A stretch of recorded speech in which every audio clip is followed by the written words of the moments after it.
First victory of the year on the line. Goff's got it. Back, looks, throws, ends up. Yes! Caught! Touchdown, Detroit Lions! They did it! Amon-Ra St. Brown in the receiving end! Oh, they're rushing the field! They've done it! 3 zeros on the clock! This game is over! It's over! Hello, everybody, and welcome to episode 80 of Sports Speak. Hope you're doing well. I'm Eddie Kalegi. And I'm Tim Moore.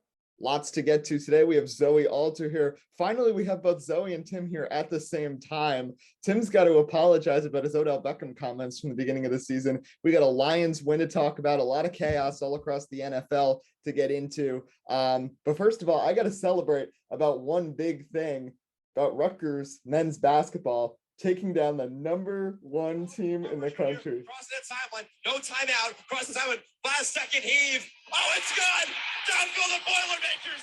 Down, the train is off the tracks. I'm just very excited. I know it's already been 2 days, but you know what? It's a big deal because everybody rips on Rutgers athletics, but they just took down the #1 team in the country. But I digress. Let's move on to some football, and we've got to start it. Because, Tim, you know what you said about Odell Beckham and that he was a top 10, potentially top 5 receiver. You compared him to Tom Brady in some weird way, too, in our NFL preview.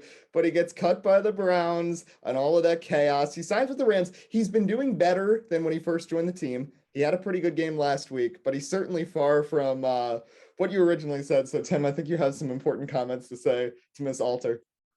Yeah, well, first off, just to clarify, I don't exactly think I said he was a top 5 receiver. However, I did say that when healthy, he is a above average receiver and up there, not with the best, but up there in terms of top tier receiver in the league.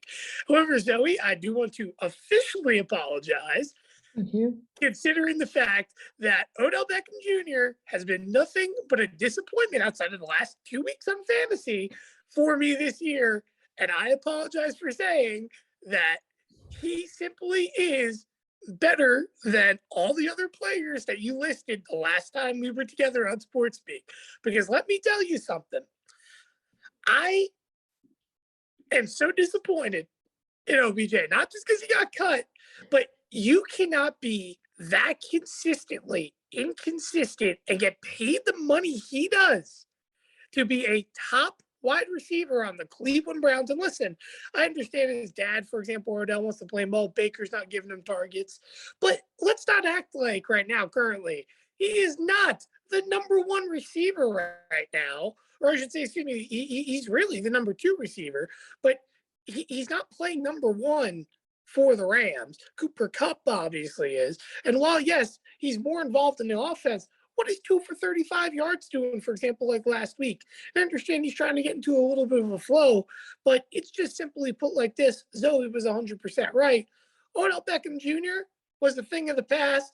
His injury has ruined his career, and he'll be nothing more than a subpar 1,000-yard receiver that's hyped up because of one big catch in New York for the rest of his career. Thank you. I appreciate that, Tim. Back in the day, Zoe used to be the one with all the bad takes in this show, but this is starting to become a pattern, Tim. First, Tim Tebow is potentially going to be a good tight end in the NFL and find a way. Funny. Now this, I mean, things are happening. But speaking of things happening, we have the Detroit Lions superfan here, and Dan Campbell got his win and a last-second touchdown, and the Lions will not have an offer for like the second time in only like 13 years. So Zoe, how did it feel to see them win that game? The Vikings let another one slip away. That team is really disappointing every single year. But the Lions, yeah, they're disappointing, but they do get the win there. So how did it feel as a Lions fan? And do you want to see them win any more games, or are you just happy with the one and just want to settle for the draft pick at this point? Oh, they're not allowed to win any more games. I think the entire Lions fan base will be actively upset if they win another game. But luckily, I don't think they can. So this week, they're going into a game without pretty much everyone. They don't have Swift. They don't have Williams. Hawks doubtful. It's going to be an absolute mess. But going back to that game, I want to see them win at least one because they've already had their season where 0-16, they suck, whatever. And now with the 17-game season, I didn't need them to be the only team before the Browns to go 0-16 and then the only team to go 0-17. Like that would have been horrific. We already know, like the Lions already know they're the laughing stock of the league. That's not unknown. So I didn't need that to occur too.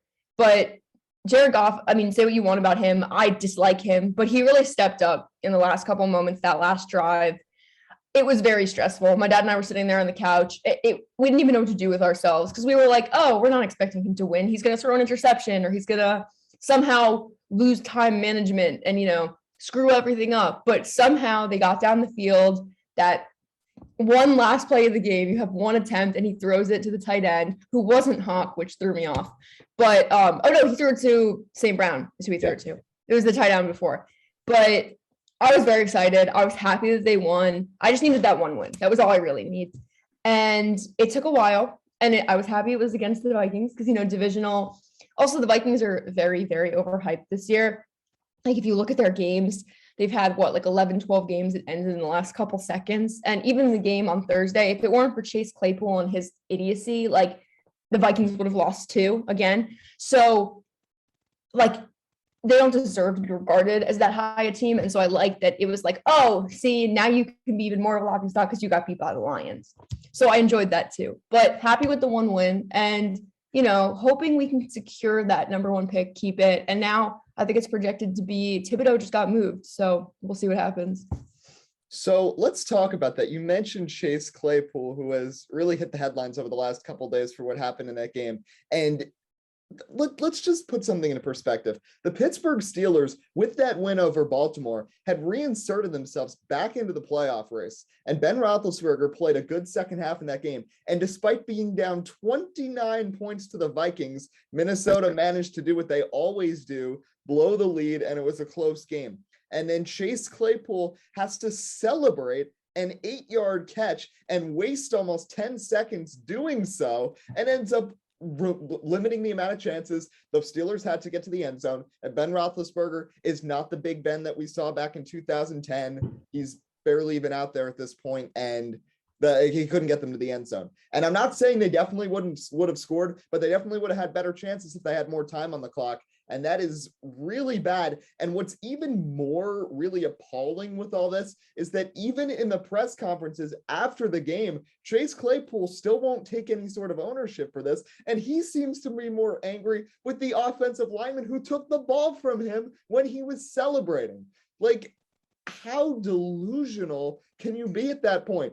A win for the Steelers in that game with that comeback could have spiraled them who knows where. They would have had so much momentum back on their side. They would have easily been in the wild card race. Now it looks like the season is really in jeopardy at this point. They have some tough divisional games coming up. They still have to play Cincinnati again. They still have some tough out of division games as well in the last 4 weeks. And they're just that really derailed them. And it's really frustrating for a Steelers team that showed some serious potential to have something slip away so stupidly like that when they had the chance to come back from down 30 to win a game, Tim. I mean, oh yeah.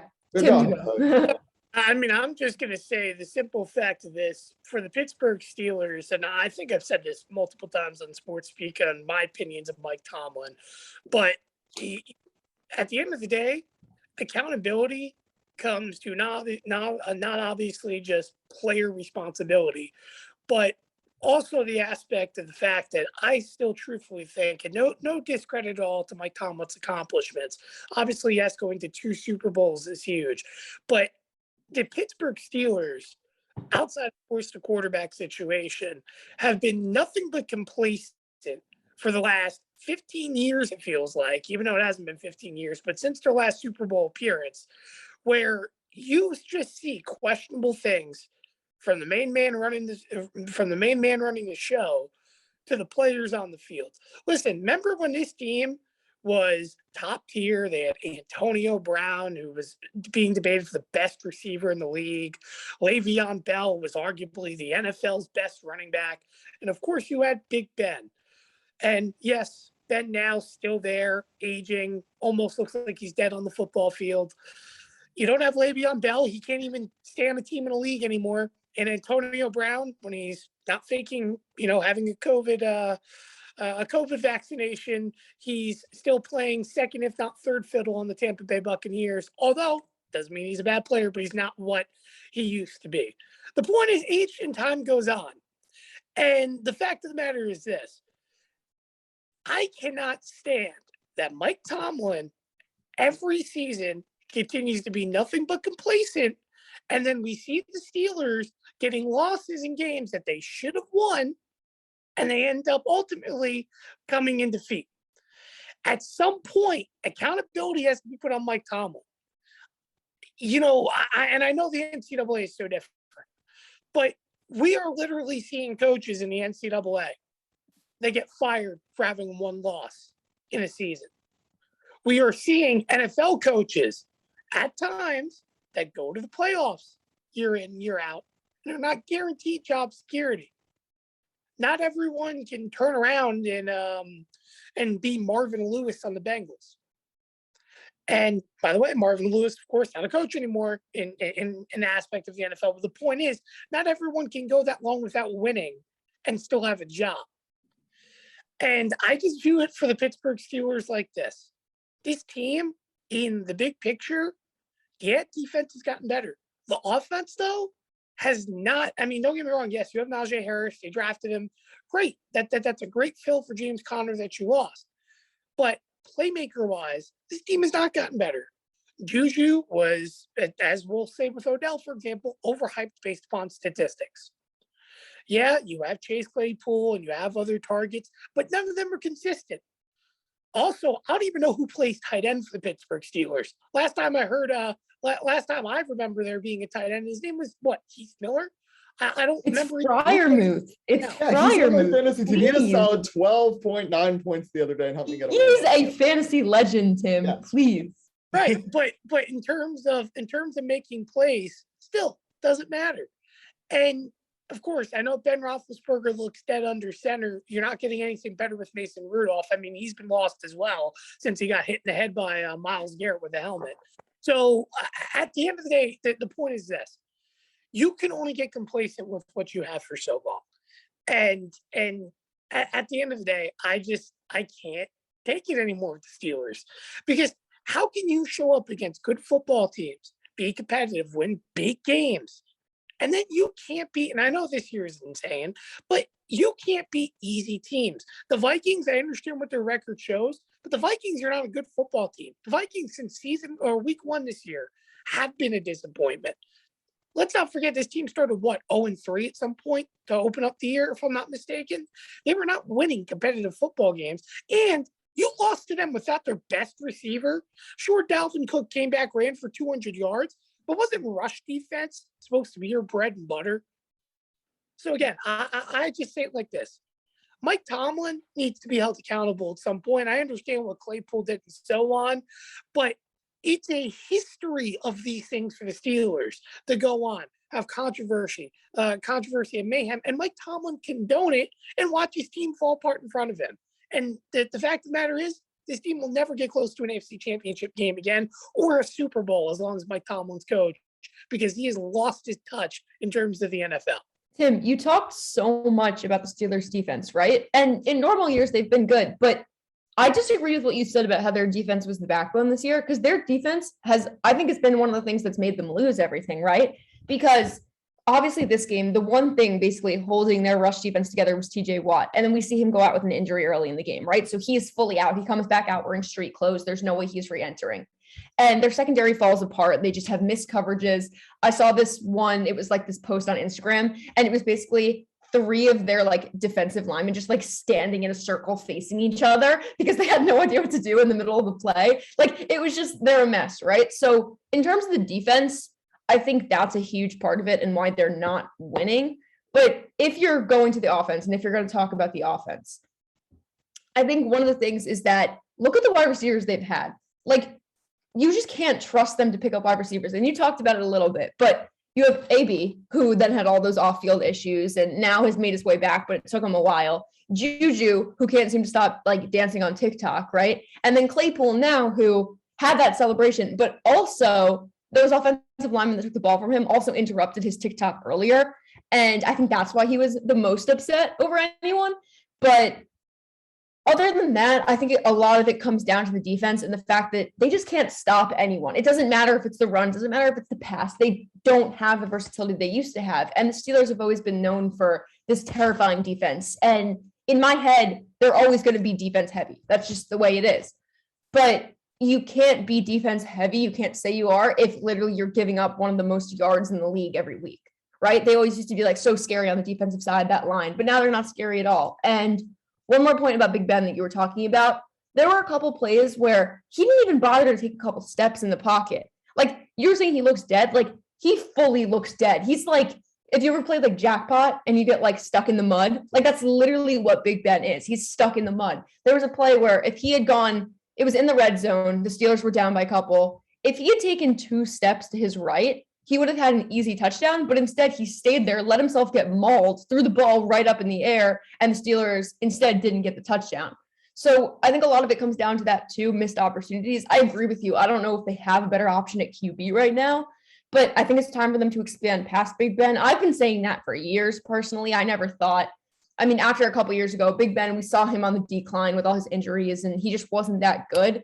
But now, if this doesn't cement anything, like if Mike Tomlin stays there, which he probably will, because the Steelers don't know how to get rid of a coach, they need to find a new QB because Ben isn't getting the job done.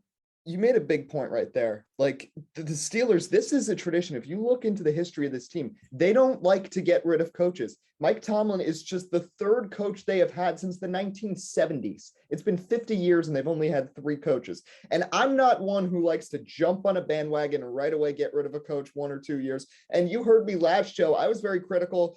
Tim mentioned the NCAA with these teams getting rid of coaches so early or coaches. Me too. I hate when they get rid of them after 1 win. Yeah. All of that being said, the Steelers are way too much in the other direction where they stick with Mike Tomlin. It's not working. It's not working with this team. It's not working with Ben Roethlisberger. The defense, I don't want to read too much into because I do know that they have been dealing with a lot of injuries, and we've seen what this defense can do when fully healthy. The first couple games of this season, the defense looked solid. The first 11 games of last season looked good until Bud Dupree suffered that injury in the Wednesday game against the Ravens, and then everything fell apart for Pittsburgh after that. And when they don't have TJ Watt versus when they do have him makes a major difference for their defense. All of that said, I think a lot of this, you need to have accountability for Mike Tomlin as the coach. He's been there 15 years. You need a change of direction there. And if Big Ben is going to be gone after this season, there's no reason why you can't have a full change of house. If Ben Roethlisberger is going, change away from Mike Tomlin as well. Bring in a new coach, draft a quarterback. Mason Rudolph is not an option. And just reassess the philosophy and try to start a new era of Steelers football. There's potential. There's still some young talent on this team. TJ Watt's locked up for a long time, but all of that said, they need to make some changes. But I want to talk about the other sort of dynasty in the AFC, which is back after just 1 year, and an all-time trolling from Bill Belichick, who only had Mac Jones throw the ball 3 times in an entire game, and they won over the Buffalo Bills to get to a commanding lead in the AFC East and improve to 9-4 on the season. So Zoe, I'm going to go to you first. The Patriots, 20 years, 1 down year with Cam Newton and Jarrett Stidham, and now they're back. They have the 1 seed. So do you think it's really feasible at this point that this team with a rookie quarterback can make a run all the way deep in the playoffs and maybe even win the AFC Championship? Okay. It was impressive they won, right? And it's impressive what Bill Belichick's doing, and I agree with that. But if you look at Mac Jones and the way he plays, like I know that it was like stormy out and it was really windy and it wasn't a good time to throw the ball. But even in that situation, Bill Belichick had Mac Jones throw the ball 3 times. And to me, even with all the weather conditions, I think that still shows you don't have some belief in him, right? Because he's not a veteran. He's this rookie. And I know they got rid of Cam Newton early and they were like, we're putting all our faith in you. But the Patriots are really like, they've always been as a seasoned team, right? They always know what they're doing, whatever. I find it really, really hard to believe that they're going to make a deep run in the playoffs with a rookie as their QB. And maybe that's me overlooking Mac Jones or overlooking what he can do. But sometimes I'll watch Mac Jones and be like, you can totally tell he doesn't know what he's doing. And even with Bill Belichick, who is arguably the greatest coach of all time and can turn teams around in an instant, even with his cheating, I don't think Mac Jones is going to be, I don't think this year. I think in the future, maybe. But if you look at it, it's Mac Jones. And I think the Patriots are a little bit overhyped. I know they've won these games, but look at the schedule they've played. Look at the teams that they've beaten. Like, the Buffalo game was impressive. I do agree with that. But I think if it weren't for the weather, they would have lost. And I think the Bills would have crushed them. So I think it depends on how you look at it, the conditions they've had. I think they've had a little bit of luck. And I don't want to take any of their wins or success away from them, because that's not what I'm trying to do. But I don't think that they're going to be as successful as a lot of people think they're going to be, just because Mac Jones isn't that QB yet. And that's fine. No one expected them to win the Super Bowl this year or whatever, even with Bill Belichick and everything that they did. It's really impressive that they've won as many games as they did, and that they're probably going to go to the playoffs. That's really impressive for a first-year QB. But I don't think it's going to progress much further than that, just because there are other teams who really will also make a run. And I think there's going to be really good games. And when it comes down to those last couple seconds, I don't know if I trust Mac Jones to get the win.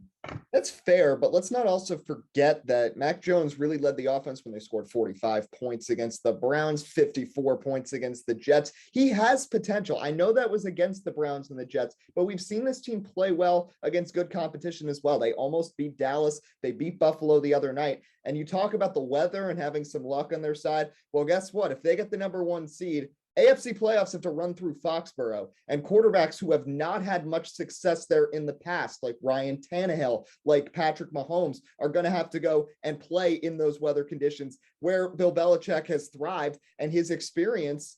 I don't think it's really bad or a knock on Mac Jones that he only had him throw the ball 3 times. I think it's a convenience, and I think it's great to see that he was able to adapt the offense and do something like that and just be able to still win a game with basically having his quarterback just sit there and hand the ball off. So, and let's remember one more thing as well. Mac Jones may be a rookie quarterback, but 19 years ago, the New England Patriots also had a first-year starter in Tom Brady. And what did they do?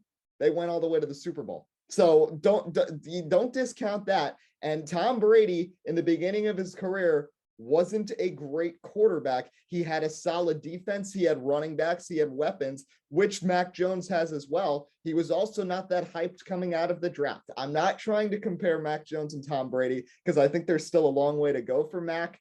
But looking at the progression and looking at his stats in his rookie year, looking back at Tom Brady in 2002, there isn't that big of a difference between the two of them right now. And if Bill Belichick was able to do it 19 years ago, I have no doubt in my mind that he could do the same, especially when so many teams in the AFC have looked really vulnerable. Tim, I want to let you get your point in on this. Well, it's funny. You can compare to Tom Brady, but honestly, I would not compare to Tom Brady. Not because of the fact that he's the greatest quarterback of all time, but you have to remember when Tom Brady was a rookie quarterback, the game was so different. And I know we see this like every year, but the game was so different back to when Brady was drafted compared to now. And I'm going to challenge that point a little bit, Eddie. I actually think, yes, Mac Jones of the rookie quarterbacks has played great.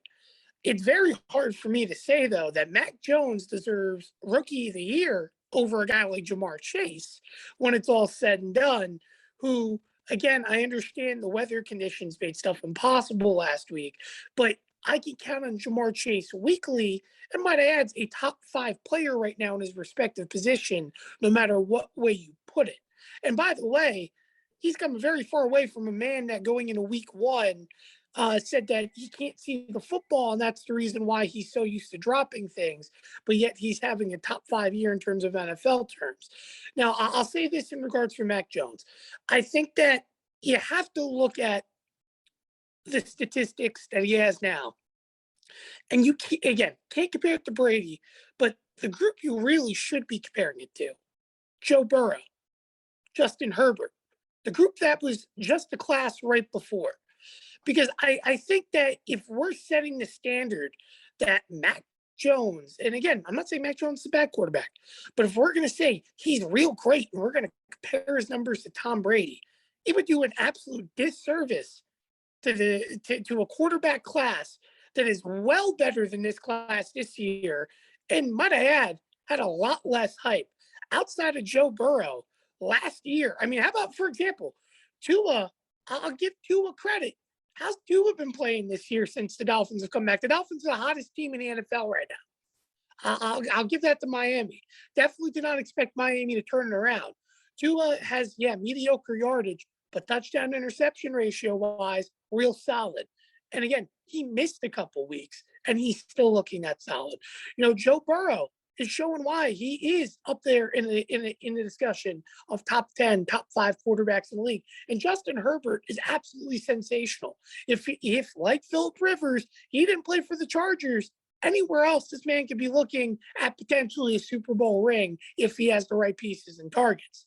So, again, when you look at it from Mac Jones, I agree. The system fits great. The team fits great.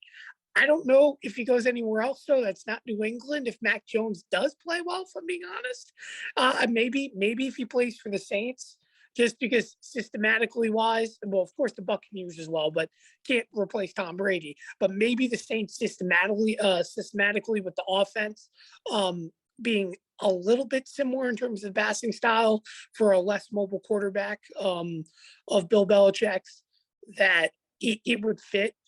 But I mean, again, I just think you're doing a disservice saying, comparing it to Tom Brady, when you look at the quarterbacks of last year that did not get that credit, that had even better statistics than Tom Brady, and even the 2004 quarterback class that people have hyped upon of Roethlisberger, Manning, and Rivers.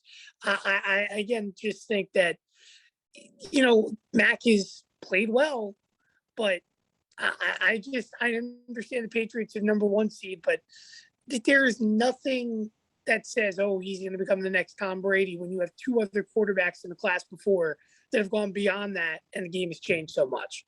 Okay, I've got to refute some things here. Now, first of all, I did not say that he was going to win Rookie of the Year. Jamar Chase has been the most impressive rookie, and I 100% agree with you with that, because we thought he couldn't catch the football. He said it was too big, and now he's catching 200 yards a game and has become Joe Burrow's number 1 target on a Bengals team that's highly overperforming what was expected. So I'm not saying Mac Jones is going to win Rookie of the Year. What I am saying is that Mac Jones is a great system quarterback and fits well in New England. I'm also not saying that he'd be thriving if he was with any of the other 31 teams. The reason why the Patriots took a chance on Mac Jones, I think, is because they saw how he fits so well into the Alabama system. I know he had so many great players around him with Devontae Smith, Jalen Waddle, a running game, a defense, an O-line, but a lot of that, he was able to thrive and it made him better. And he had Nick Saban as a coach. Now he has Bill Belichick as a coach, and the Patriots have made him a better quarterback. They have made him the best quarterback coming out of this class. Is he the best talent-wise? Time will tell. Trevor Lawrence could still improve. Justin Fields could still improve. Zach Wilson could limit the turnovers. But I think what we need to understand with Mac Jones is that why I'm comparing him to Tom Brady is because he may not be the flashiest quarterback. He's not a crazy mobile quarterback. He may not throw the ball that deep that often, but he's a great system quarterback. Look at how he played last year with Alabama and how he's completely changed his style this year in New England. And that's the quality trait that he has. And that's why he fits so well in New England. And that's why this team could be in contention. And I'm going to say it again. 2 decades ago, they did this with a rookie quarterback and they went all the way to the Super Bowl. So, and also Tom Brady did not win Rookie of the Year that year either. So just saying. So I don't want to seem like I'm overhyping Mac Jones right now, but I'm just saying right now he fits so well with the Patriots system, and that's why he's been the most successful, even if he may not be the most talented of this class. And hey, Joe Burrow and Justin Herbert, I think they're better quarterbacks than Mac Jones right now. I'd 100% agree. But look at the standings and let's just take a look at who's number 1 right now in the AFC. But I want to digress from that because we've got a few weeks left in this NFL season, and I think it's fair to start making some Super Bowl picks. Mine was very wrong. I had Cleveland going to the Super Bowl and beating Tampa Bay on our NFL preview. And I just want to go around to each of you guys, and I'll start with Zoe first. At this point, we've seen there's so many AFC and NFC teams in contention. It's been one of the more exciting seasons in the NFL in recent memory. Right now, who would you say goes to the Super Bowl? From the NFC side, I think, honestly, I don't know if they're going to fully do it, but I want to say the Cardinals, right? Because I want to see them succeed. And James Conner is on my fantasy team, and he's probably gotten me through most of the year. but I really do want to see them succeed. I want to see Kyler Murray succeed. I just want to see the Cardinals succeed. So from the NFC, I'm going to go with them. And from the AFC, I mean, it's tough, but I think I still want to go with the Chiefs because I think they're going to work their way back, because now we're reaching that point in the season where it's starting to be do or die, right? They got to step it up or nothing's going to happen. And no team is better at doing that than the Chiefs. They're going to realize, we actually have to do something now if we want to be good. And we got to step up our game. We have to stop throwing games and just playing all over the place, really. And I think Patrick Mahomes when he has times where he's not fully clicked in, he clicks in hard, and then he's gone. Like there's no stopping him.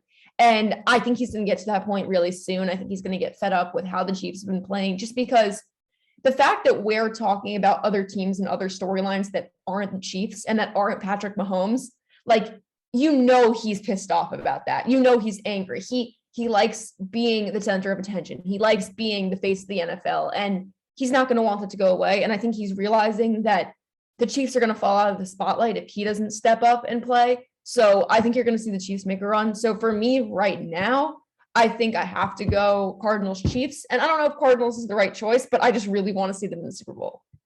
I'm going to make mine right now. I'm going to make it short and sweet. I think it's going to come down to the Chiefs and New England. They're the two best teams in the AFC, I think, overall.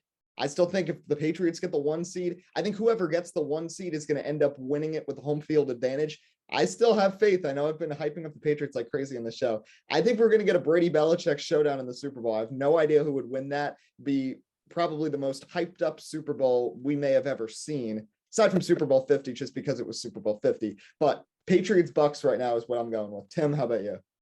I'm sticking with my preseason prediction. Honestly, I know the Chiefs have been a disappointment, but there are signs, especially over the last 2 to 3 weeks, where this team is starting to turn it around. And I'm going to say this for the NFC. I understand right now, obviously, you look at the Rams and the Cardinals, they're playing, phenomenal football. But outside of Tom Brady's tough couple losses to bad football teams, I look at it like this. Tom Brady, without the targets he has, think about it. Now, obviously, no Antonio Brown because of suspension. He was missing Gronkowski for a good bit of time, who might have was arguably playing the best football we had seen prior to his injury in a good little bit of time.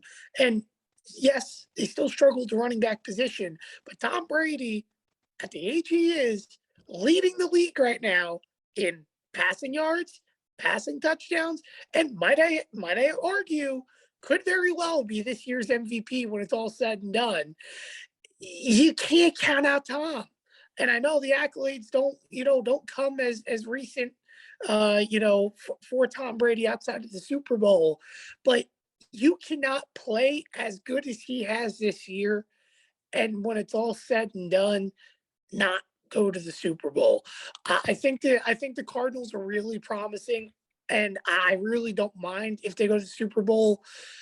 But when it's all said and done, too, I honestly think in the playoffs, if both the Cardinals and the Rams meet post wild card round, it's going to be very, very hard for me to say, wow, the Cardinals are just going to have an easy walk-in, because honestly, anything in that NFC West can happen in any given moment.